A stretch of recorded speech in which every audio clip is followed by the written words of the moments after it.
in the second half, it's the events that they say. Curtis Jones offside goal. They have the Mamouche one just afterwards where, like I say, straight afterward, he got a little bit of a lift. Diaz's chance where Ederson makes a good save. Yeah. And then it's making a sub. Us making a sub. Then making a sub. Then making a sub. Then making a sub. I'm in the 91st minute now. Yeah. There's nothing. It's a complete shutdown of a game where Liverpool...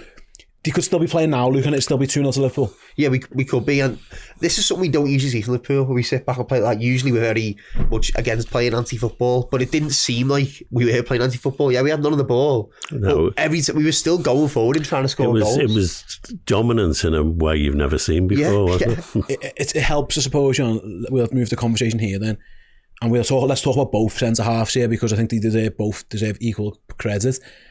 When your centre-halves are playing as well as ours were there, good luck trying to score past that. I thought both Konate and Van Dijk were just sensational. Yeah. And I'd say very early on, I mean, anyone who listens to this a lot will know that I hate goalkeepers not catching the ball. Yeah. And in the first few minutes, Alisson punched a ball he should have caught, and it just came back in. But Van Dijk, you see him on the telly telling him, catch the bloody ball. Yeah, and then the next one he catches it, and from then on, they never got anything really at all. It was like they couldn't go aerial because what's the point? You've got Phil Foden or Mamouche up against them. But every time, like I go back to it, Doku went past Trent like 11 times or something. But there was always often Konate in the way to help him out, or he pulled it back. Van Dijk. I'd say the most effort maybe Virgil had to put in was that one when it down the right hand side. It resulted in Rico Lewis hitting the side netting. Yeah. It was the first time Van Dijk had to really have that was late, and it was late on. It just felt like, and what I loved, because you mentioned earlier in the show, Luke, like sometimes crosses have come into our box and we've maybe won the first header, but it's been a bit chaos. Yeah. A couple of times, both of them won headers, and it went miles. Like the one that Konate gets a big header at the near post, and I think it ends up on the halfway line, like near enough. It was just like old school centre halves, thou shalt not pass defender from the pair of them. Just two big absolute giants playing with full of confidence, and just they were. If you're playing against that, you're thinking, what are we going to do here? Like how we've had some centre halves play against Liverpool at times, going, he's running the game from centre back. And Van Dijk and Konate were just, this is our match. We are not letting you score. That's how it felt like yesterday as well. I think they also showed a segment last night on Match of the Day as well, where Van Dijk, it's 2-0 to the first half, and he's just walking. He's just walking back and just covering areas and being in the right position and not killing himself. And that's what it is when you've got that supreme confidence to go, right, this is my area, I'm in it, let me just check my shoulder, there's no one around me, right, I'm not going to kill myself sprinting trying to do other people's jobs, because I've got the confidence to know that everyone else is doing their job individually and everyone's taking their own individual responsibility. Right. I mean, against Villa we were critical that midfield players were ball watching, when they were scoring goals. There was none of that. Everyone was right on it all game. And I think for me, it's really significant that McAllister, I can't even remember McAllister in the game, apart from when he was on the ground. Because he just did his job, and it wasn't spectacular. Same with Gravenberch as well. Yeah. He's very similar. He just sat in front of them. On the centre half, look, it's interesting. Konate, 5 clearances, 1 block, 1 interception, 1 tackle. Van Dijk, 9 clearances, 3 blocks, 1 interception, 2 tackles. They just Konate 91% with his pass accuracy, Van Dijk 94%. It was like, what are you going to do? I consider it a bit like, it's like going into a fight with like Alexander Usyk and thinking, he can take a punch, but I can't even get near him to punch him anyway. And when I do punch him, he just fires one back straight at me. I was thinking by the end of it, Guardiola, he was done. Like, he had no idea. He tried a few things. He takes Mamouche off. He puts Foden up there. He changes wide men. He does everything he could. He takes De Bruyne off and puts McAtee on. And all the while, Liverpool's 2 centre halves have just got cigars in the mouth in the middle of the centre back in the penalty area, going, we're fine. Yeah, and it was just the ambition of they can't hurt us. That's what it was. I think Konate's said it a few times, hasn't he? So like, me and Virgil, we're the best in Europe this season. And once again, it's just another players in our team once again actually believing and backing their own hype, and they should do, because that's how they're performing. Absolutely. And you get used to going to City and being on edge for the whole game because they're so dangerous.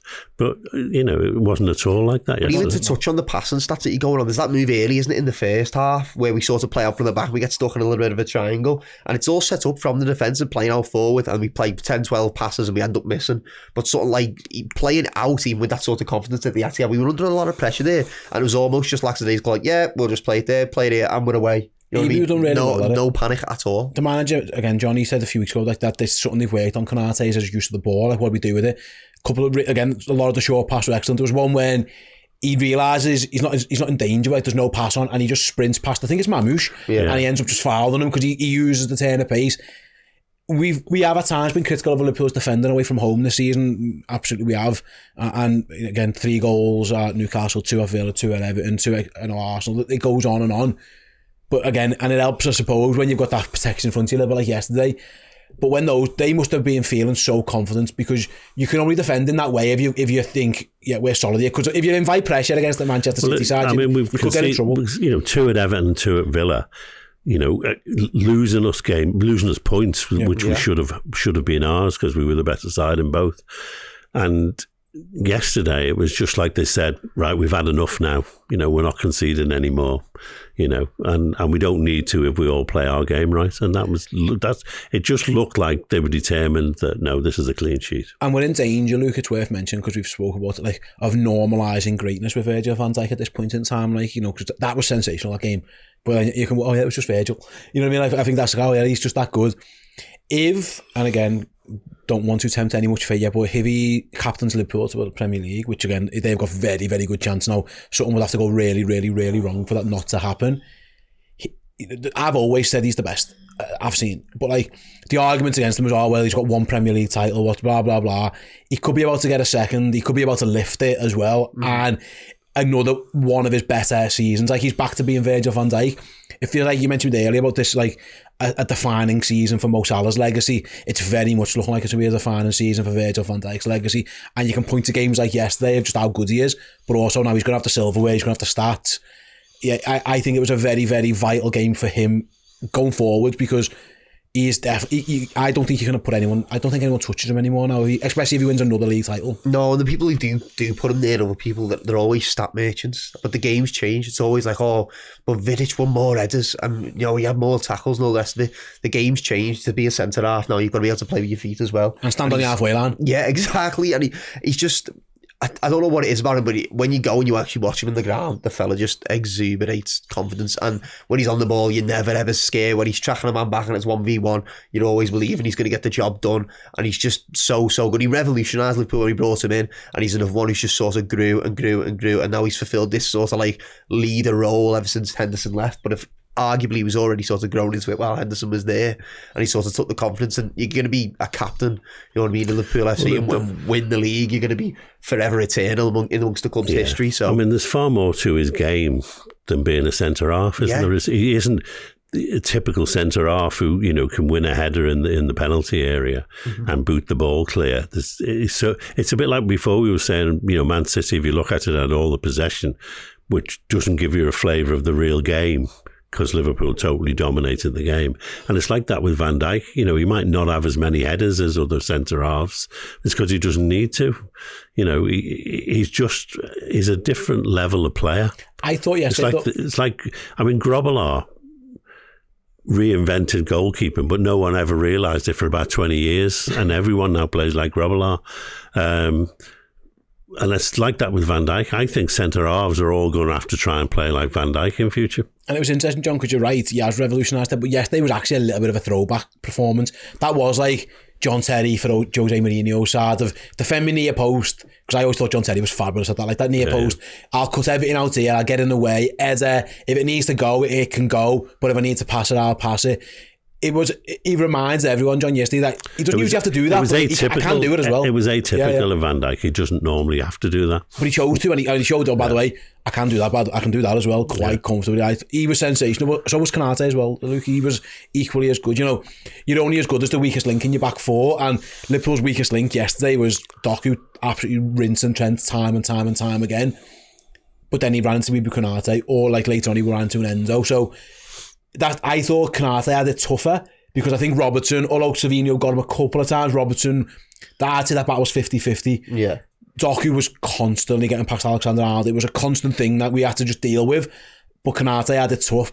But more often than not, he was the guy that, don't worry about it, Trent, I've got your back. Yeah, and he's up and coming, isn't he? Like I said before, he believes him and Virgil are the best in Europe. This might be the best sort of centre-back partnership we've had in the years we've gone to win things. Not to throw shade at Joe Matip or Joe Gomez when we won the league, because both of them were unbelievable. But it just seems like we've sort of got like Virgil's next generation. Well, so he's a few years younger. The thing about Konate is he's young. Yeah. And he's got so much talent. And he's not there yet, but he's got Van Dijk next to him. He's got a great guy as a role model, and if he'll stop pushing people instead of keeping his hands to himself, he'll be even better. There you go. He's 25. Like he's probably going to be a Premier League winner on his birthday as well. 25th of May is when he turns 26. Fingers crossed that's what's happening, John. Best birthday present ever. But it's worth mentioning on him. He wasn't in the team start of the season. The manager's first choice was Gerald Kwanzaa. And I think he ended last season, Konate. Do you remember the derby when he gets subbed off, embarrassed because he'd been ragdolled by Dominic Calvert-Lewin? He had to grow up. He's had to grow up fast. And I'd say, again, hit and miss this. I think he's been constantly good, actually. Even when Liverpool have had issues, I've never really thought, Konate's the problem here. Yeah, he'd lost his place to Kwanzaa. Yeah, he gone, yeah. And he's had to, fight and win that back. And no one now would say that Kwanzaa is a real threat to his position, I don't think. No. And it's interesting because, like I say, the knock on us recently, Luke, has been, probably too many goals conceded. Again, we've conceded 3 more goals than Arsenal now. Obviously, we've played 1 more game. Nottingham Forest could easily put 7 past them and change that. I don't know the way the Premier League is going these days. Everyone seems to be beating everybody. But it is worth mentioning, like, for all our defensive problems, it is 26 goals conceded. It's not the end of the world. It's again, only Arsenal have got fewer, having played that game fewer as well. You mentioned before, Konate keeps saying like it's the best centre-back pairing in Europe. I'm trying to... Saliba and Gabriel would certainly try and question that. There's other teams around Europe who've got good defences, but I think he might be right, Konate. I think you wouldn't... Well, certainly because of the presence of Virgil van Dijk, you wouldn't swap this for anything. No, I wouldn't, definitely not for Saliba and Gabriel either. I'd keep our lads in there, and I reckon, that amount of goals conceded, especially with all the full-back problems we should say we've been having. We at left back, we've been having a few members. We've had sort of Trent be out for a bit, then Bradley's gone out for a bit, then they've sort of been rotating, playing 60 minutes each. All the problems we've had at full-back, which in my opinion, they haven't been massive issues, but have led to goals. We have had off games at left back and rotating them. And to still only concede that number of goals shows that when these two are together at the back, we can just believe in them. They are going to do everything they can to get the ball at the back of the net. And we've had a fair number of clean sheets this season. Yeah, we have. We've tended to concede goals in clumps, which does skew the figures a bit.